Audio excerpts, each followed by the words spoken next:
മരണമെന്നുള്ള അത്ഭുതമാണ്. നല്ല മരണം കിട്ടണമല്ലോ, മരണത്തെ കുതിക്കണമല്ലോ. അല്ലാഹുവിന്റെ റസൂൽ പറഞ്ഞു 3 മരണങ്ങൾക്ക് ശുഹദാക്കളുടെ പട്ടികയിലാണ്, അവർക്ക് ഷഹീദിന്റെ കൂലിയാ. സ്വഹാബത്ത് ചോദിച്ചു, നബിയെ വിശദീകരിക്കണം നബിയെ.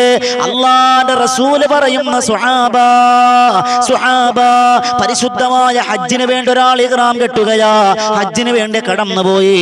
പോകുന്ന യാത്രയിലോ ഹജ്ജ് കഴിഞ്ഞിട്ടോ ഏതാനും നിമിഷങ്ങൾ ദിവസങ്ങൾ കഴിഞ്ഞപ്പോ മരണപ്പെട്ടാൽ, ഹജ്ജിന് തൊട്ടുടനെ മരണപ്പെട്ടാലും വഹുവ ഷഹീദ്, അവന് ഷഹീദിന്റെ കൂലിയുണ്ട്. രണ്ടാമത് നബി തങ്ങൾ പറയാ, ഒരു മനുഷ്യനെങ്ങാന യുദ്ധത്തിന് വേണ്ടി പുറപ്പെടുകയാ, യുദ്ധത്തിന് വേണ്ടി പുറപ്പെട്ടവൻ മരണപ്പെട്ടില്ല, യുദ്ധത്തിന് ജയിക്കട്ടെ പരാജയപ്പെടട്ടെ, യുദ്ധം കഴിഞ്ഞ് ഏതാനും ദിവസങ്ങൾ കഴിഞ്ഞിട്ടാണ് മരണപ്പെടുന്നതെങ്കിൽ അവനും അല്ലാഹു ഷഹീദിന്റെ കൂലി കൊടുക്കുമെന്നാ മൂന്നാമത് അല്ലാഹുവിന്റെ റസൂല് പറയുകയാ.